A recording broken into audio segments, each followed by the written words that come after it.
찬송가 204장 함께 찬송하시겠습니다.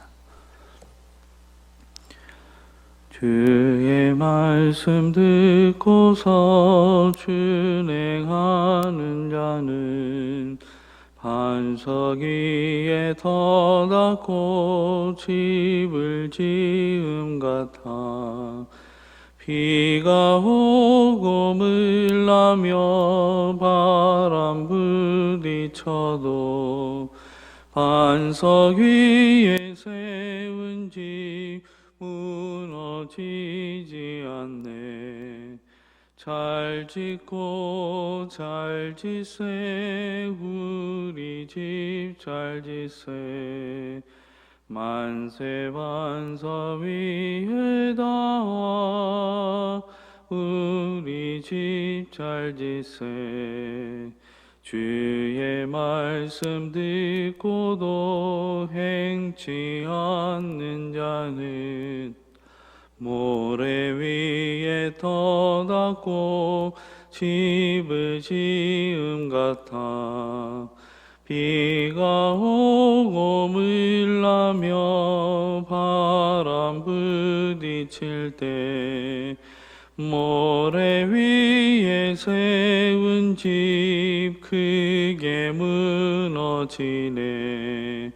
잘 짓고 잘 짓세 우리 집 잘 짓세.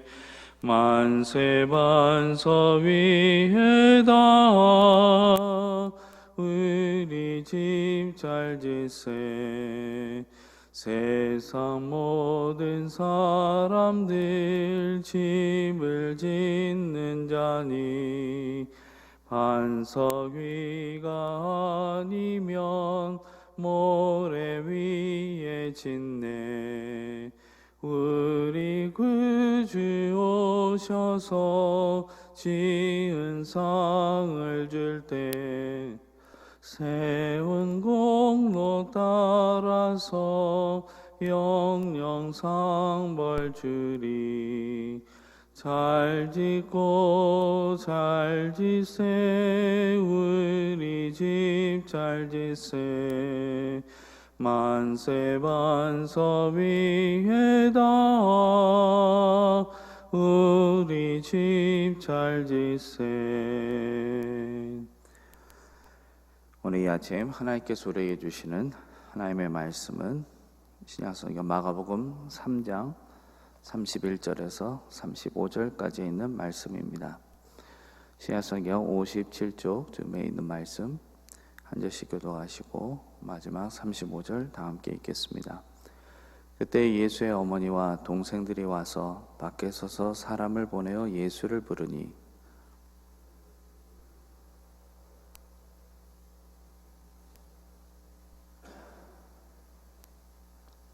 대답하시되 누가 내 어머니이며 동생들이냐 하시고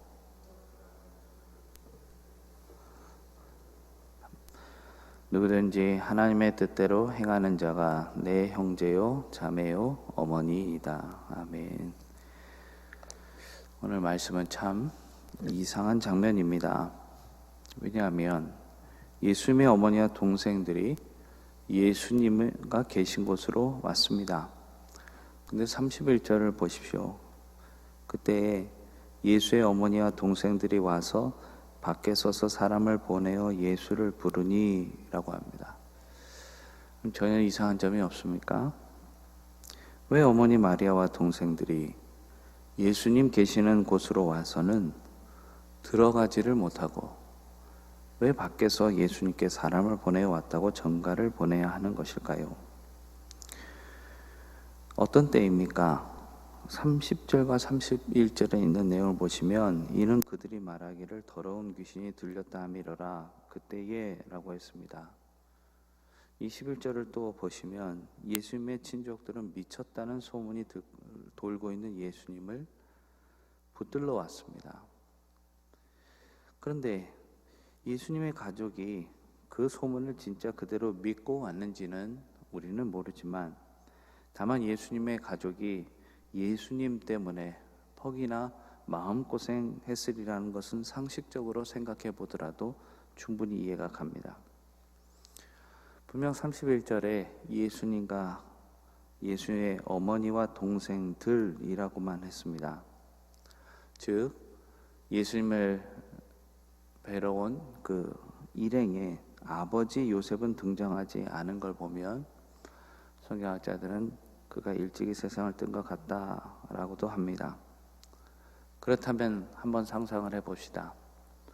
아버지가 없는 집안은 누가 책임을 져야 합니까? 당연히 장남이죠. 저의 이야기이지만 다음 주에 제 돌아가신 아버지 3주기가 됩니다. 이제는 홀로 되신 어머님을 책임져야 할 장남이 바로 저이죠. 예수님이 30살에 출가하신 것은 동생들이 어느 정도 클 때까지 기다리셨다라는 해석도 있습니다. 그런데 기둥처럼 믿고 있는 장남이자 큰형인 예수님이 갑자기 출가를 했다고 상상을 해보십시오. 게다가 예수에 관한 이상한 소문이 계속해서 꼬리를 물고 고향 땅까지 들려옵니다. 그러니 나사렛에서 가버나움까지 친족들이 찾아온 것을 보면 상황이 아주 다급했던 것 같습니다. 어쩌면 나사렛 동네에서 긴급 마을회의가 열려서 예수 청년이 여기저기 다니면서 동네 망신시키고 있으니 이제라도 데려오라고 했을지도 모릅니다. 혹은 남편을 일찍 잃고 여인 혼자서 여러 아이들을 키우고 있는 마리아를 그냥 두고 볼 수 없어서 장남 예수를 어쨌든지 고향으로 데리고 와서 마리아를 힘들지 않게 해야겠다는 생각을 했을지도 모릅니다. 이 모든 것이 저의 상상력에 불과하지만 그렇다고 해서 전혀 개연성이 없는 것도 아닙니다. 왜냐하면 예수님의 문제가 계속 사회적으로 종교적으로 상당히 심각해지다가 결국엔 십자가에 처형되었다는 사실을 감안해 본다면 지금 가족들이 예수님을 붙잡으러 온 것 충분한 이유가 될 것입니다. 오늘 마가복음에서는 그래서 먼저 친족들이 달려왔고 그 다음 22절에는 예루살렘에서 내려온 서기관들이 나오고 있습니다. 예루살렘에서 내려온 서기관들이 나온다는 것은 예루살렘에 있는 제사장들이 그들을 파견했다는 뜻이죠. 즉 예수님을 중심으로 일어나고 있는 하나님 나라 운동이 예루살렘 종교 지도자들에게 매우 위험하게 여겨졌다는 증거가 됩니다. 그리고 이런 특명을 받고 온 서기관들이 예수님을 바로 두 가지로 비난하고 있습니다. 22절에 있는 말씀을 보십시오. 그가 바알세불을 지폈다 하며 라고 했습니다. 이를 NIV 영어 성경에서는 He is possessed by 라고 했습니다. 그가 사로잡혔다. 누구에게요? 바알세불에게 사로잡혔다. 하지만 여러분 바알세불이 뭡니까? 더러운 파리의 신입니다. 오물의 신입니다. 그런데 예수님이 다른 것도 아닌 이런 더러운 귀신에 사로잡혔다라고 말을 합니다. 두 번째 비난은 더욱더 심각합니다. 그가 귀신의 왕을 힘입어서 귀신을 쫓아낸다. 이 말은 곧 예수가 주술을 부린다, 마술을 한다라는 말이 됩니다. 근데 이 말이 매우 심각한 비난이 되는 것은 당시 모세 율법에는 마술을 행하는 자는 죽여야 한다고 했으니 만일 서기관들의 이 비난이 모여든 백성들에게 받아들여지기만 한다면, 효과가 있다면 예수님은 바로 사람들의 돌팔매질을 맞아야만 합니다. 이렇게 자신을 죽일 작전에 억울하게 걸려든 것 같을 때 자신이 걱정돼서 오셨건 혹은 아들이 귀신 들렸으니 큰일 났네 하면서 오셨건 아무튼 어머니와 동생들이 찾아왔다면 여러분이라면 어떻게 하실 것 같습니까? 아니에요 어머니, 저는 어머니 아들이잖아요. 제발 저들에게 아니라고 말씀 좀 해주세요 라고 했겠죠. 그러나 예수님은 지금 이 자리에서 전혀 뜻밖의 말씀을 하십니다. 33절에 있는 말씀입니다. 대답하시되 누가 내 어머니이며 동생들이냐 하시고. 여러분 어떻습니까? 이 표현이 여러분에게는 어떻게 다가옵니까? 예수님이 혹시 마치 가족들을 전혀 모른 척 하신 듯 하지 않습니까? 너무 냉정하게 들리지 않습니까? 오해 소지가 매우 다분합니다. 그렇다면 예수님의 기독교는 부모를 공양하는 것 따위는 거리가 먼 걸까요? 오직 하나님 나라가 더 소중한 걸까요? 아닙니다. 10계명 중에 5번째 계명이 내 부모를 공경하라입니다. 분명히 공경하라 명령어입니다. 그리고 공경은 히브리어로 가장 소중하게 여기다라는 카바드입니다. 즉 부모를 가장 중요하게 여기는 것이 하나님의 백성으로서 마땅한 도리라는 것입니다. 그만큼 성경의 핵심은 부모 공경을 철저하게 강조합니다. 심지어 신약성경 디모데전서 5장 8절에서는 누구든지 자기 친족, 특히 자기 가족을 돌보지 아니하면 라고 하고, 이는 믿음을 배반한 자요 불신자보다 더 악한 자 아니라 라고 했습니다. 그래서 의아하다는 것입니다. 왜 예수님이 지금 예수님을 직접 찾으러 온 가족들을 마치 전혀 모른 척 하신 듯한 인상을 주냐라는 것입니다. 그러니 우리가 알아야 할 것은 예수님이 지금 밖에 있는 가족들이 나와는 전혀 상관없는 사람이라고 말씀하신 것이 아니라는 것을 우리가 짐작해 볼 수 있습니다. 즉 예수님은 새로운 영적 공동체를 설명하시고자 이 말씀을 꺼내신 것입니다. 실제로 33절을 보시면 대답하시되라는 말로 시작되는데, 우리가 이것을 원어 성경으로 보면 대답하시다의 첫 글자가 대문자로 쓰여 있습니다. 여기까지는 우리가 이해가 됩니다. 그런데 그 다음에 이어지는 누가라는 대명사도 대문자로 쓰여집니다. 연달아서 대문자입니다. 즉, 이 부분이 그만큼 중요한 부분이라는 것이죠. 다시 말해서 누가 우리의 부모인지, 누가 우리의 형제인지를 주님께서 지금 이 자리에서 새롭게 정의해 주시겠다라는 말씀이 됩니다. 그렇다면 누가 부모이고 누가 형제입니까? 35절에 있는 말씀을 보십시오. 누구든지 하나님의 뜻대로 행하는 자, 하나님의 뜻대로 행하는 자가 내 형제요 자매요 어머니이라. 어머니가 직접 찾아오셨는데 그를 두고도 누가 내 어머니이며 동생들입니까? 그 속뜻이 말 그대로였다라면 이는 불효 중에 불효겠죠. 그러나 찾아온 친족들은 생각한 대로 예수님이 미친 것도 아니시고 바알세보에게 사로잡힌 것도 아니요 귀신의 왕을 힘입어 귀신을 쫓아내는 것도 아니셨고, 다만 주님께서는 열심히 하나님 나라를 전파하신 것을 이해할 수가 없었던 것입니다. 그래서 예수님은 그들에게 지금 육신의 가족이 아니라 하나님 나라에서 더 큰 의미의 새로운 영적 공동체, 새로운 가족, 그래서 우리가 신앙생활하면서 가장 중요하고 또한 힘써 알아야 할 공동체, 바로 교회라는 것을 말씀해 주고 계시는 것입니다. 그렇다면 어떻게 하는 것이 예수님의 가족이 되는 걸까요? 어떻게 하는 것이 하나님의 뜻대로 하는 걸까요? 우리가 하나님의 뜻대로 행하기 위해서는 먼저 하나님의 뜻을 알아야 할 것입니다. 찬송가 544장에는 이런 가사가 있습니다. 울어도 못하네, 눈물 많이 흘려도. 맞습니다. 세상을 살다 보면 눈물 흘릴 일이 많은데 운다고 해서 문제가 해결되는 것은 아닙니다. 2절에서는 힘써도 못하네 라고 했고 3절은 참아도 못하네 라고 했습니다. 맞습니다.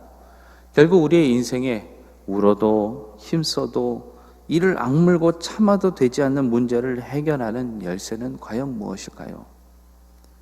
4절에서는 믿으면 되겠네 입니다.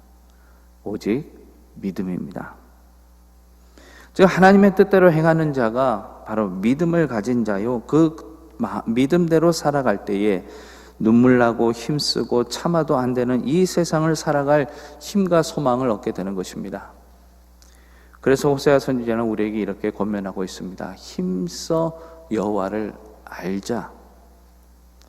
신앙은 자꾸 무언가를 해내야만 되는 것이 아니라 믿음은 들음에서 나고 들음은 그리스도의 말씀으로 말미암았느니라 하셨으니 믿음은 즉 하나님의 말씀, 즉 성경을 힘써 알려 할 때에 굳건해지는 것이요, 즉 주님이 여기서 누구든지 하나님의 뜻대로 행하는 자가 내 형제요 자매요 어머니라 라고 하신 것은 결국엔 우리가 끊임없이 말씀을 통해서 하나님을 알고 주님께서 우리에게 가르쳐 주시는 새로운 영적 공동체 교회의 신비를 배워가면서 그 안에서 예수 그리스도의 가족이 된다라는 것입니다. 오늘 말씀 속에서 예수님을 미쳤다, 바알세불에게 사로잡혔다라는 이들이 누구였습니까? 당시에 누구보다도 성경을 잘 안다라는 서기관들이었습니다. 서기관이란 인쇄기가 없었던 당시에 율법을 하나하나 손으로 필사하면서 그러면서 그 한 글자 한 글자에 담겨있는 율법을 연구하고 가르치는 전문가 중에 전문가가 바로 서기관입니다. 즉 이런 서기관들이 성경이 한결같이 가리키시는 메시아 예수 그리스도를 눈앞에 보고도 알아보지 못했던 것은 결국 말씀을 모르기 때문 아닙니다. 그런데도 여전히 하나님의 말씀의 초보가 되어버리고만 이유가 무엇입니까? 히브리서 5장 13절은 이렇게 말씀하고 계십니다. 이는 젖을 먹는 자마다 어린아이니 의의 말씀을 경험하지 못한 자요. 말씀을 전혀 경험하지 못한 자가 아니라는 것입니다. 의의 말씀을 경험하지 못한 자, 즉 성경 지식은 누구보다도 정통한 서기관이지만 그 말씀을 삶 속에서 경험하지 못했기 때문입니다. 메시아를 알고는 있지만 지식으로는 알지만 아직 그분을 인생의 주인으로 모시지 않았기 때문입니다. 그래서 요한계시록은 라오디게아 성도들을 향해서 이렇게 말씀하고 있는 것입니다. 누구든지 내 음성을 듣고 문을 열면 내가 그에게로 들어가 그와 더불어 먹고 그는 나와 더불어 먹으리라. 즉 우리가 예수 그리스도의 가족이 되기 위해서는 주님의 음성을 듣고 내 마음의 문을 열며 그분을 내 안에 주인으로 모시고 그로부터는 주님과 같은 목표, 주님이 원하시는 방향을 갖고 그 방향 속에서 하나님의 말씀 하나하나를 체험해 가는 것, 그것이 바로 바라보는 지점이 같은 예수의 가족인 것입니다. 말씀을 정리합니다. 오늘 예수님이 말씀하시는 새로운 가정은 바로 하늘의 꿈을 가지고 하나님의 비전을 향해 함께 나아가는 교회의 공동체입니다. 예수님의 가족이 되기를 원하십니까? 그렇다면 하나님을 자기 인생의 주인으로 모십시오. 그리고 그분 안에서 거듭나십시오. 그리고 날마다 말씀을 읽고 하나님을 힘써 알아가십시오. 그리고 하나님의 꿈에 동참하십시오. 내일은 흩어져 있는 묘동교회 공동체 가족들이 가정에서 예배를 드리는 주님의 날입니다. 지난 주일 가정에서 드렸던 주일 예배를 통해서 함께 예배 드리는 가족의 소중함을 귀하게 체험하셨죠. 바라기는 내일도 그렇게 예수님과 동행하면서 이 땅에 하나님의 가정을 세워가는 귀한 예배 드리는 저와 여러분 묘동교회 될 수 있기를 간절히 주님의 이름으로 축원합니다. 기도하시겠습니다. 아버지 하나님, 새 하루를 시작하게 하셔서 새로운 기회를 주시니 감사합니다.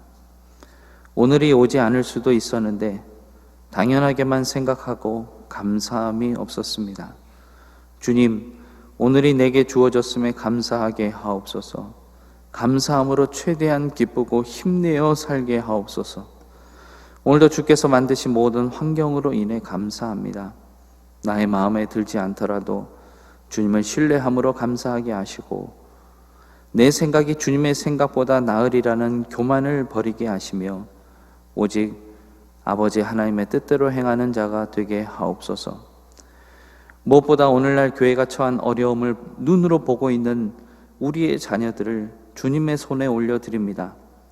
나의 자녀도 주님이 만드셨으니 주님의 것입니다. 그러므로 주님의 손에서 더욱 큰 은혜 가운데 자라나게 하옵소서. 아울러 말씀이신 주님을 잊고서도 전혀 부족함이 없다는 듯 살지 않게 하시고 오늘도 주의 말씀을 기억하여 길을 갈 때, 일을 할 때, 운전할 때, 잠시 쉴 때조차 주님의 말씀을 떠오르게 하시고 그동안 성경을 통해 하셨던 수많은 말씀들을 내 옆에 두고도 하나님이 내게 말씀하지 않으셨다는 어리석은 생각을 하지 않게 하시고 모든 상황 속에서 떠오르는 주님의 말씀, 그 명령에 순종하게 하옵소서. 그러므로 평안이 없는 곳에 내가 평안을 부르는 사람이 되고 기쁨이 없는 곳에 내가 기쁨의 통로가 되어서 우리 묘동교회 예배를 통해서 우리 모두를 통해 하나님이 주시는 기쁨이 이 세상에 널리 퍼지게 하옵소서. 예수 그리스도의 이름 받들어 간절히 기도드립니다. 아멘. 하늘에 계신 우리 아버지, 아버지의 이름을 거룩하게 하시며 아버지의 나라가 오게 하시며 아버지의 뜻이 하늘에서와 같이 땅에서도 이루어지게 하소서.